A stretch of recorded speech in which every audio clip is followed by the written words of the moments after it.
कभी कभी ऐसा होता है ना कि बड़े बड़े मसलों का हल बहुत ही सादा होता है, बिल्कुल हमारी आंखों के सामने। चलिए आज एक बहुत पुरानी कहानी, प्यासे कौवे की कहानी से समझते हैं कि सदियों पुरानी विजडम आजकल की प्रॉब्लम सॉल्विंग में हमारी कैसे मदद कर सकती है। तो सवाल यह है कि भला एक बच्चों की कहानी आज के दौर के मसाइल हल करने में क्या सिखा सकती है।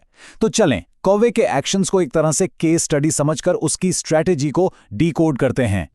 कहानी शुरू होती है एक मसले से, लेकिन ये कोई आम मसला नहीं था।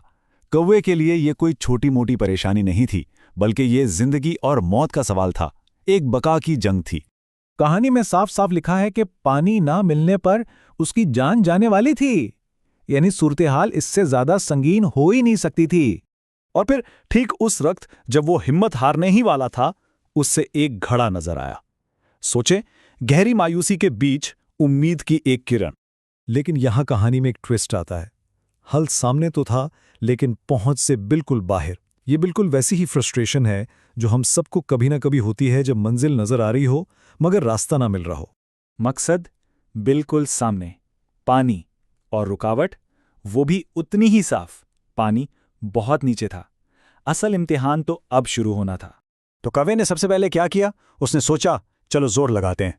घड़े को तोड़ने की कोशिश की, फिर उसे उल्टाने की, मतलब सीधा सीधा ब्रूट फोर्स, जो जाहिर काम नहीं आया।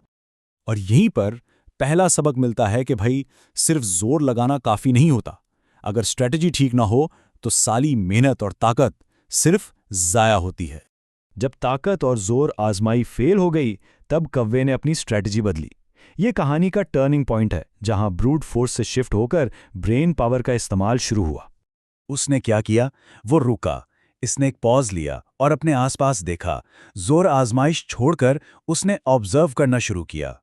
और इसी ऑब्जर्वेशन का नतीजा था कि उसे वो चीज नजर आई जो पहले शायद नजर ही नहीं आ रही थी। कुछ कंकर।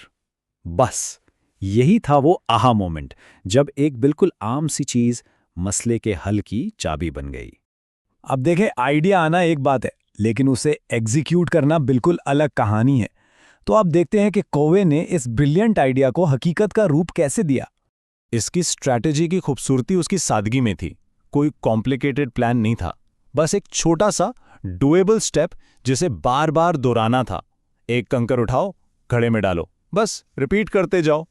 हर एक कंकर अपने आप में शायद कुछ खास नहीं था, लेकिन जब वो एक एक करके जमा हुए तो उन्होंने एक बड़ा फर्क पैदा कर दिया। ये होती है पावर ऑफ स्मॉल स्टेप्स। छोटे छोटे मुसलसल एक्शंस मिलकर आखिर में एक बड़ा रिजल्ट देते। और आखिरकार उसकी मेहनत और इससे भी बढ़कर उसकी जहानत काम आई। पानी ऊपर आ गया और जो चीज पहले इम्पॉसिबल लग रही थी, अब वो बिल्कुल पहुंच में थी।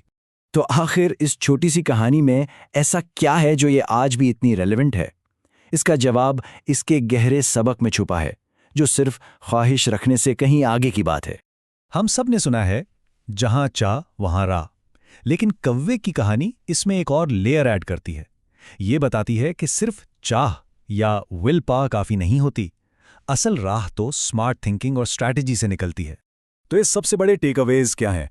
कि भाई सिर्फ जोर लगाने से बात नहीं बनती, कभी कभी रुककर देखने से ऐसे हल मिल जाते हैं जो सामने ही पड़े होते हैं। और सबसे बड़ी बात, छोटे छोटे कंसिस्टेंट कदम ही बड़ी मंजिलों तक पहुंचाते हैं। तो ये सिर्फ मर्जी की ताकत की कहानी नहीं, ये स्मार्ट स्ट्रैटेजी की जीत की कहानी है।